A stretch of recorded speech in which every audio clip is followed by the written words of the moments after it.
open press conference today, by just your play out. Did you get any kind of celebration last night?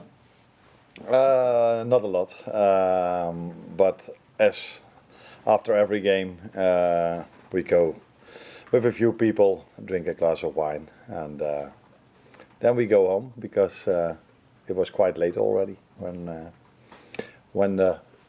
all my media duties were done. Is there an update on Trent Alexander-Arnold? Will he be available this weekend? No, I don't think so yet. No, that's going to be too early for him. Derby maybe, or? We don't play Derby County. The Derby. Oh, the Derby. Yeah, difficult to say. It's like I said before. It's not going to take months and not even weeks, but that will be. Yeah, that's only 3 days after the Plymouth FA game. So let's wait and see if he's available. We also have to look at the long term. Of course, we don't want to take any risk with so many games afterwards coming up. But if he's fit, then of course we will use him. How key is rotation again this weekend, and what kind of a balancing act do you have? Because there's a number of players that I'd imagine you want to give game time because you want to get their match sharpness up, but at the same time, if you have too many players in there who aren't fully sharp, it can make these ties that bit trickier for you. Yeah, I think it's always a tricky tie, no matter what team you play, because it's an away game. It's their final probably, as many times if Liverpool comes anywhere. So, but it is true that if you play with a team that hasn't played so much together, that is always for the players a bit more difficult. But I think we've seen already a few times when we played with a team that hasn't played much together. Even in Eindhoven in the Champions League game, these players were able to play a very good game. And so I think it's important these moments for some players that don't get many playing time to have that playing time. So whenever we need them, they are ready. If you never play them, then it's so difficult for them to be ready if we do get some injuries or suspensions. So, so yeah, we will definitely use a few players that haven't played that much, but we will make that final call tomorrow. And last night, Jamie Carragher described Virgil van Dijk as being too good for the highest level of football. He went on to say it almost feels like there should be another level above for Van Dijk because he plays the game with such ease, which backs up the argument that he could be the best ever centre-half in the Premier League. I just wonder what you think and also what you hope the future brings for him, both this season and beyond. So they are friends again, the two of them. I believe so. Yeah. No, I think Virgil deserves every compliment he gets. He's been outstanding for this club for so many years, and since I'm working here, he's been outstanding for me as well, for the performances he brings in. And yesterday was again an example of that. He was also in a good way, in a good manner, aggressive. He led the team in a way. With the ball, we all know what he can do, but also without the ball, he was sharp and ready. And it was not a coincidence that it took 80 minutes before they had their first shot on target. So Virgil, like many others, has a great season. Has a good season, sorry, but he wants, just like all the others, to make it a great season, and therefore we have to play still many games. And what do you hope the future brings for him? How do you say this? A health. good health. A good health, yeah, for him as a family. That's the first thing I wish him. And I hope I can enjoy working with him for a long time, but that I don't think is a surprise for you, is it? Not at all. Thank you. Cheers. Conor Bradley showed last night again what an attacking threat he can be, getting that assist for the third goal, and the runs he makes for a right back, quite unusual for a right back, often through the centre, really high up. How do you make sure that there are no gaps left defensively when he's making so many runs like that? First of all, not lose the ball. That's the smartest thing you can do, and the good thing is that the players that have the ball, and he has to understand when he has to make that run. And this was, when it led to the 3-0, a very good choice because Maka had the ball.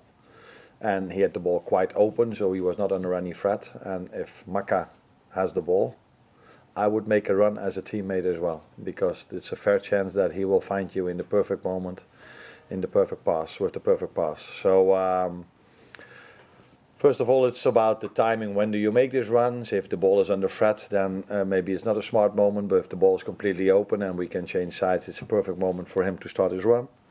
And of course, we also always have Ibu and Virgil and the other fullback behind the ball, including Ryan. So if for whatever reason we do lose the ball over there, it's not like there are no defenders left anymore.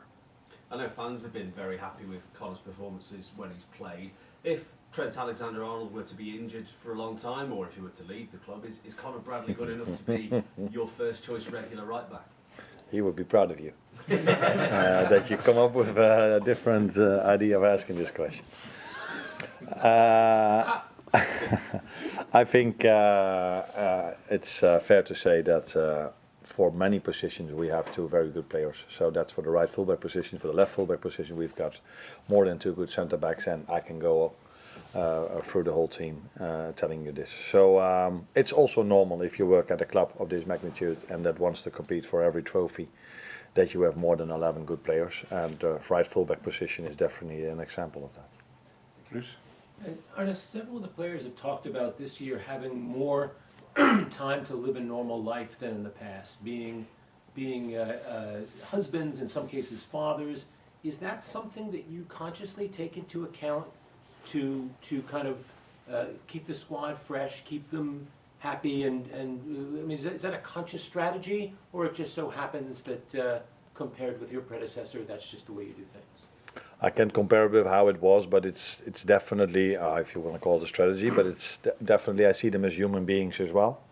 And we are working very hard if we are here at the AXA and if we are playing a game. I think there was a great example yesterday again of how hard these players work. But if you want to just keep on going for such a long season because they never have a week or 2 weeks off, then I think at certain moments they have to be at home as well and being a father or a husband as well. Because if you are only a football player for 15, 16, 17 years with only 3 weeks off during the summer, and if you can only be a father or a husband for 3 weeks a year, that would not be human. So of course we take this into account, but we do these things mainly because we think it benefits us for winning football games. So. And part of that manifests itself in, for example, staying at home the night before a home match rather than all gathering in a hotel as has been done in the past?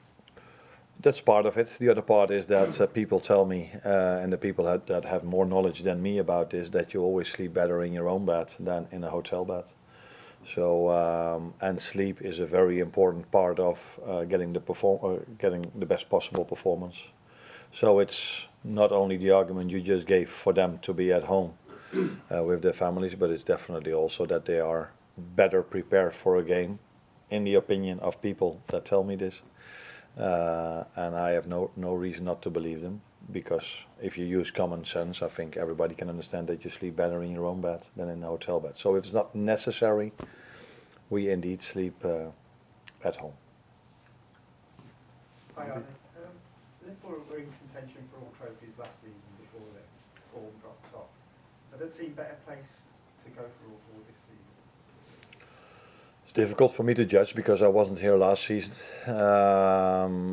So I don't know. I can only tell you that we are at this moment of time in a very good place. And I'm not only talking about the result yesterday evening, but players are fit already. Not only the 11 that were on the pitch yesterday, but the ones that came in as well. So we're in a good place, but we also know how long the season still is, and how many difficult challenges there will still be for us. But we are in a good place. There's only one downside of beating Tottenham 4-0, because the last time we beat them 6-3, I think it was a week later that we beat West Ham 5-0, and all of a sudden that was the bar. So when we just started winning 1-0, everybody was saying they don't have the same form anymore. Yeah, we are in a good place, but I'm not expecting us to win every single game in the manner we won it yesterday. But that's also not what I ask of them. We just try to do everything to win every single football match. And if it can happen like yesterday in such a good and dominant performance, that's perfect. If not, we have to find another way to win that game. James? Arne, just actually about James McConnell. So he took the decision not to loan him out and keep him around for the rest of the season. What is it you've seen from him that's impressed you so much? I think you watched the PSV game as well, so that's what you see, and what I see is him on the training pitch competing with all our other midfielders, and then I see a player that is, like I just said, competing with them. So always gives everything he has, and Tyler Morton is out with an injury for a while, so that means yeah, I think he was maybe our sixth midfielder. And James is taking that position for the upcoming weeks as well. So it's a combination of both. It's him doing really well, and the injury of Tyler Morton. What's Tyler done? Am I allowed to say that? Or, yeah, it's his shoulder. He has a shoulder injury. How long do you think he'll be out for? For 4 weeks, or maybe even longer. Yeah.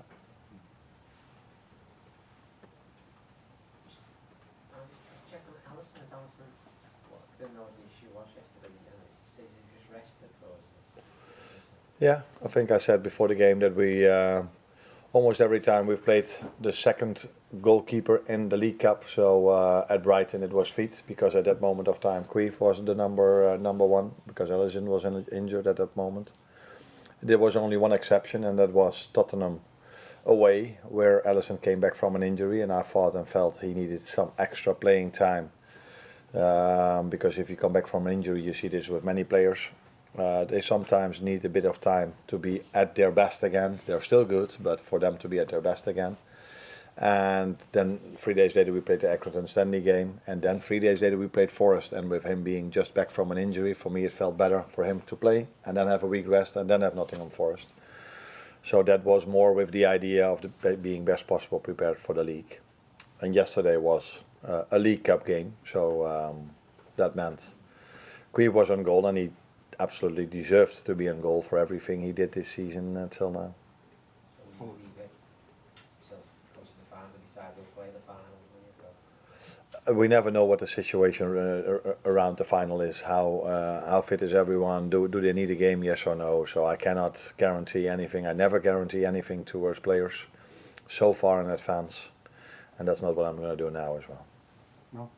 Hi Arne, you spoke earlier about the difficulty of leaving players out of the squad when they've been fit and training well. Depending upon obviously the outcome of this game and maybe a subsequent draw, this could be the last game of the season for some players in the squad. So in that desire to impress and maybe stay involved, is there a danger maybe their performance is more about their individual ambitions rather than those of the team? And is this something you've maybe discussed with someone? No, I don't discuss this. If I have to discuss this now, I didn't do my work properly for the first 6, 7 or 8 months. I think I tried to convince them every single day that only the individual performance can be of a high level if the team performance is of a high level. And if they now think that they need to do individual things to get playing time with me, then I did something wrong in the past 7 or 8 months. They don't get playing time because they score 3 goals or have a great attacking. They first of all need to work as hard for the team as, for example, the players did yesterday. And if you cannot bring this, then you have hardly any chance to come into the team. If you do bring this, then I'm not judging them on quality, because I know all of them have quality. So then sometimes you have a good game, sometimes you have an okay game. But the only thing the standard is that you work incredibly hard, and that's the only chance you have to come into this team. Out of the Aston Villa games now moving forward to I think it's the 19th. Yeah. Do you have any view on that, or it's just one of those things? No, yeah. We want to be competing for every trophy. We want to be in every competition. Then we must not complain about the amount of games we have to play. So I don't see an advantage or a disadvantage. So we play probably Sunday, Wednesday, Sunday or something like this, and Aston Villa will probably do the same. So it is what it is. I said before, 2 or 3 days ago, and maybe that's the last time I have to talk about this, that if you are a club that has to play so many games, even clubs that don't have to play so many games have 22, 23 players. And then to go to a game with 20 players, that's not a problem because you can only make 5 substitutions, but you want to create something, and you want to give academy players a chance once in a while as well. And if you can only bring 20 players, that is the biggest problem for the academy players. If I would have had 23 players yesterday, then James McConnell and maybe Rio or Trey were in the squad, and it was an ideal moment for them to get a bit of playing time yesterday. But yeah, I could only bring 20. So I think if you look at the long-term future for England, for their players, for the academy players, would be a smart decision to go to 23. And don't tell me that that is the disadvantage of the smaller clubs, because I have 9 fantastic substitutes if I have 20. So it's not that I then all of a sudden have 12 great substitutes. That is, 9 is already enough, but it's more giving chances to younger players as well. That would be beneficial if we go to 23, like every other league in Europe. Except for Trent Alexander-Arnold and Tyler Morton, how happy are you to have a fully fit squad, or nearly fully fit squad at this stage of the season? Yeah, you can answer that question yourself. I think as well. It's something you want. If you have to play so many games and the importance of the games only are growing and growing and growing, you want to have as most players available as you can. And I have to give big compliments not only to the performance staff but also to the players, because they put a lot of effort in to stay as fit as they are. It's not only what they do on the training ground or what they do during the game. If you look at them, how professional they are around the training session before and after, then it's not a surprise to me that they stay as fit as they are at the moment. Arne, you said a couple of months ago how you thought Darwin had a couple of things to improve in terms of his all-round game. The last few weeks his link-up play seemed very good, to me at least. What have you made of Darwin and his all-round game in the last month or so? Yeah, better indeed. I think in general we use the number 9 better and better than we maybe did in the beginning of the season. So that is the positive thing of playing more games, training more together, have more meetings together, that you can highlight that a bit more as well. I think in the beginning of the season we were quite dependent on our wingers, but I see that we are starting to use our 9 more and more in situations that we have to use him. And as a result of that, these players come in promising positions and they have just as much quality as our wingers. So if you put Jota in a promising position, or if Lucio plays there, or Darwin, they will give you what we're all hoping for, and that's goal and assists.